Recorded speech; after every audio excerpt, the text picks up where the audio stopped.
అందరికీ నేను మీ సుస్మిత కిషోర్. సమ్మర్ వచ్చేసింది కదా, ఇక పిల్లలకి ఎక్కువ ఫ్రూట్స్ తినిపిస్తూ ఉండాలి. మా పిల్లలైతే ఫ్రూట్స్ తినడానికి చాలా మారం చేస్తారు. అందుకని వాళ్ళ కోసం ఇలా వాటర్ మిలన్తో వెరైటీగా ట్రై చేద్దాం అనిపించింది. ముందైతే సీడ్ లేకుండా వాటర్ మిలన్ పీసెస్ తీసుకొని దాంట్లో కొంచెం సాల్ట్, షుగర్ యాడ్ చేసి జ్యూస్ చేసి పక్కన పెట్టేశాను. ఇవి వచ్చేసి ఐస్ క్రీమ్ పాప్సికల్స్ అనమాట. ఇవి నాకు డీమార్ట్లో 39 రూపీస్కి దొరికాయండి. నేనైతే వీటిని ఫస్ట్ టైం ట్రై చేస్తున్నాను.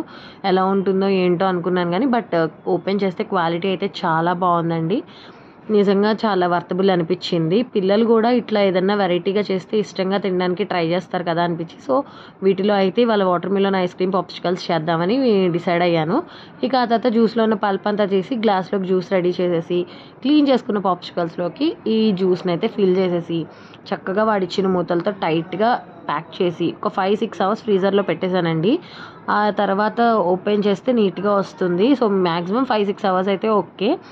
ఇంకా ఇదైతే మార్నింగ్ 11 o'clockకి ప్రిపేర్ చేస్తాను అనమాట. ఈవినింగ్ తినడానికి పిల్లలు ఇంట్రెస్టింగ్గా ఉంటారు కదా అని ఇక బయటికి తీసి గిన్నెలో కాసేపు పెట్టానండి. చుట్టూతో ఉన్న ఐస్ అంతా మెల్ట్ అయిపోతుందని. ఓపెన్ చేయగానే ఈజీగా వచ్చేసింది. ఐస్ క్రీమ్ పర్ఫెక్ట్ టెక్స్చర్లో మేక్ అయిపోయింది. చూసారా, చాలా బాగుంది కదా. మీరు కూడా ట్రై చేసి మీ పిల్లలకి తినిపించండి. అలానే ఎలా వచ్చిందో కమెంట్స్లో చెప్పడం మర్చిపోకండి. నా ఛానల్ని కొంచెం సబ్స్క్రైబ్ చేసుకోండి.